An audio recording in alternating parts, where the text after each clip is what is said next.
Elder Henry Eyring told that story of a conversation he had with his father, where he was feeling concerned as he was learning more scientific things. And some of them he didn't immediately see how it aligned with his beliefs in the church. And his father took him by the shoulder and said, "Henry, our religion doesn't require us to believe anything that's not true. Right. You don't have to be afraid of learning." Exactly. Yeah, I love Dr. Eyring. He's one of my heroes, that's for sure. If you had a magic wand, what would you wave magically into implementation in the church, and perhaps maybe we could say community, but let's start with the church. What would you love to see happen? I'm not. Yeah. And I hate to kind of put you in this position where it's like, okay, imagine you're the prophet. I mean, That's not what I'm really trying to do. But maybe, what are some ideas that you've thought about or other people have considered that could really maybe make a difference? Yeah, I think that we have a huge opportunity to be influential members of our community, and getting more involved in civil service, especially at the city, county, and state level. I poll my students every class that I take and ask them, who knows the name of your state representative or senator? Now, I'm not talking about federal level, but your state. And I have only had one student. I've taught several thousand students. I've only had one know who that was. And yet, these are the people that are making the local policies that really matter. And the church shouldn't ever come down and say, this is the person that you should vote for. But the church has invited us over and over again to be involved. Yeah. And too many times I think we shy away from that and say, I can't bring up this issue. So like the Great Salt Lake is dying. This is threatening our way of life here. And yet, have you heard it talked about in church? What can we as a ward do? What can we as a stake do to return water to Great Salt Lake? Well, it turns out we could do a lot. We could xeriscape our landscapes. We could simply water less, even if we don't want to redo our whole lawn. We can bring it down to the recommended frequency of watering to conserve those resources. So I think there's a real possibility there that we could be involved. I also think we need to think about how the institutional church, which includes all of us, but based out of Salt Lake, can lead the way on some of these issues. Because we have an advantage in our community where we are diverse, right? We have extreme liberals, extreme conservatives, and everything in between. And that's not common. I have friends that are liberal who only have liberal friends. And they said, I can't believe that who voted for Trump. I don't know anybody who voted for Trump. I have extreme conservative friends who say, I don't know anybody who's liberal. I know nobody who voted for Biden. It must have all been a fake, right? We have the advantage of having relationships across those divides. And so when the church, or when we as church members lead out on something, that can show people this is not a political issue. And I've been really encouraged. Bishop Cossay's talk, I think, was very important, saying stewardship is not a political thing, it is a discipleship thing. And the church has a sustainability director, Jenica Sedgwick, who is doing really creative and effective work to help the whole institutional church move in that direction. All new temples now have a local scaped exterior design that doesn't require irrigation and bringing in of new species. That should be an example. The same way that of course, what goes on inside the temple is much more important than its appearance, but still, these are our most sacred buildings. And if that's how we're running the temple, isn't that how we should be running our homes and our households, bringing our lives into harmony with the environment around us?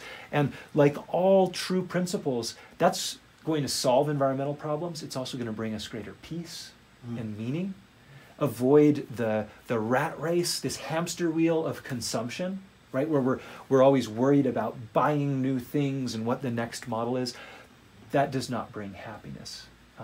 Connection with one another, meaningful service. And then the final magic wand would just be removing the suspicion and fear that people are feeling.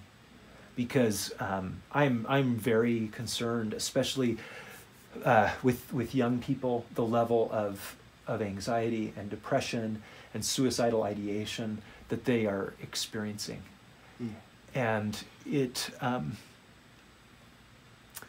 we just have to pull together, and nothing comes before life. Mm-hmm. Right?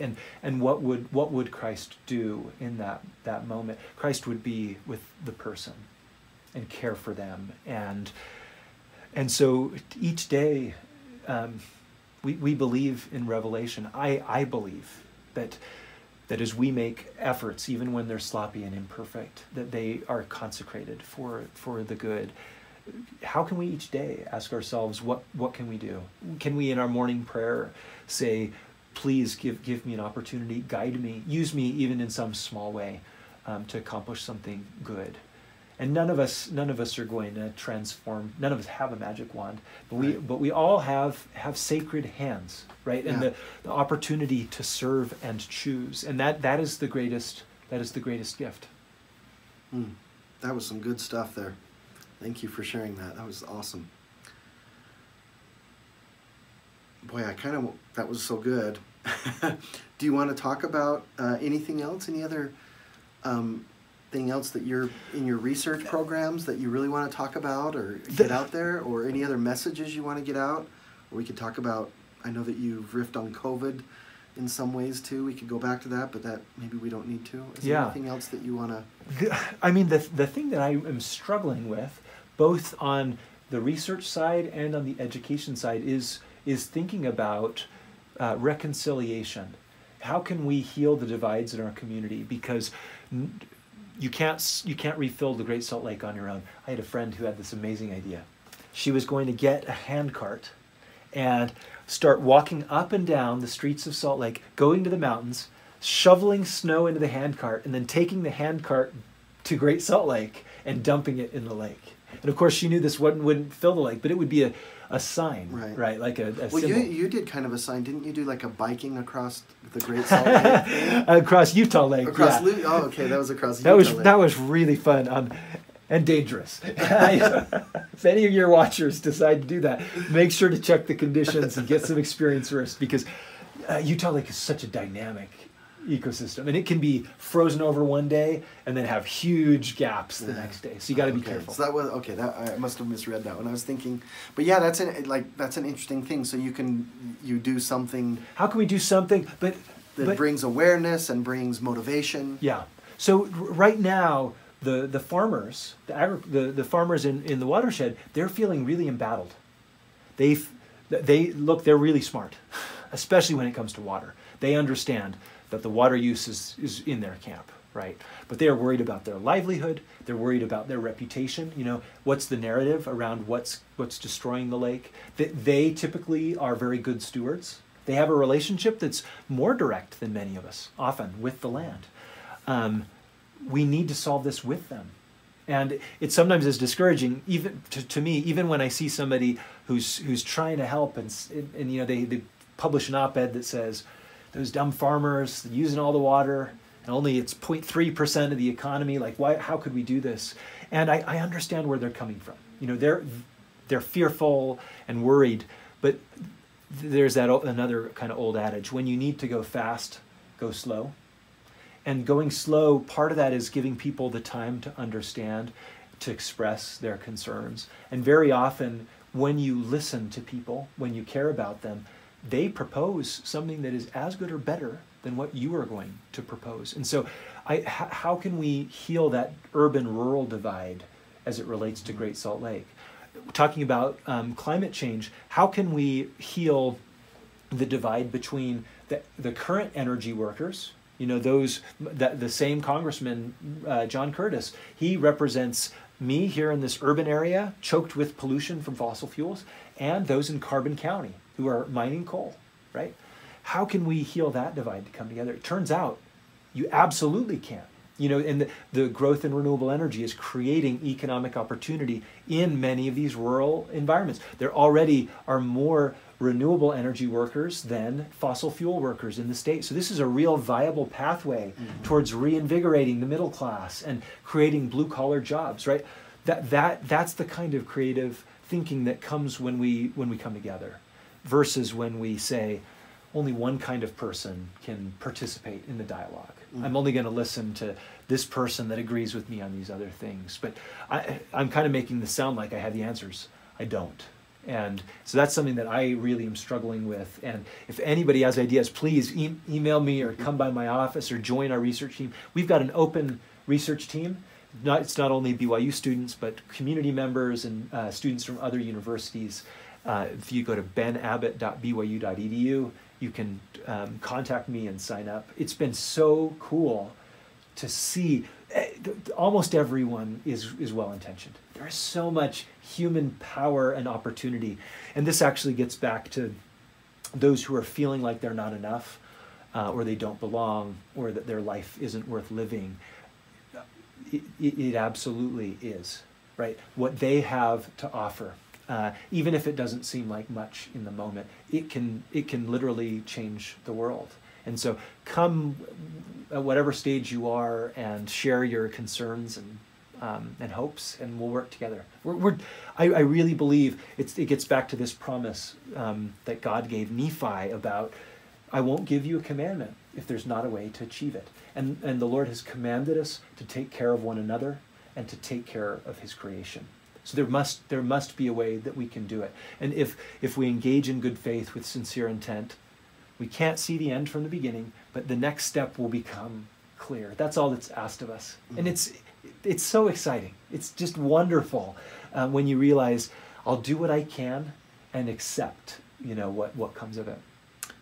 Wow. Well, I've really enjoyed listening to you. I feel much more motivated about some of these Your things. program has done this for me. I mean, it's a wonderful example, right? And you said it started during the COVID times, right?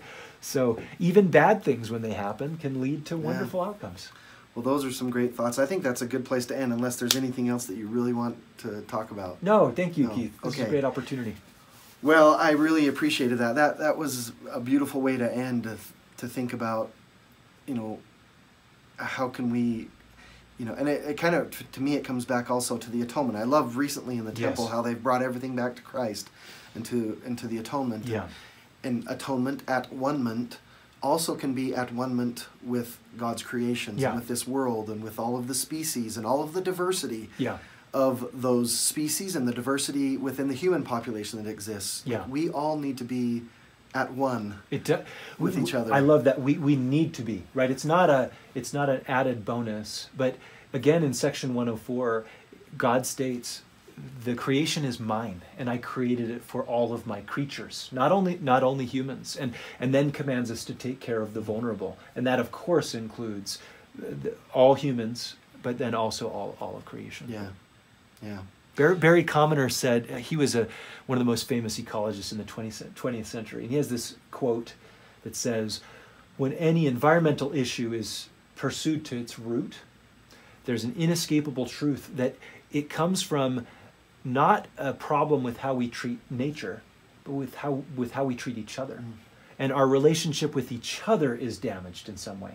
We've started seeing one another as a resource, something to be exploited, something that is going to benefit me, rather than a person to be celebrated and to be honored, right? Like this is such a gift to spend some minutes and hours together today. It has lifted me up, and then there are all these wonderful things that happen, but we're not doing this for any other purpose than to celebrate and share and spread that joy.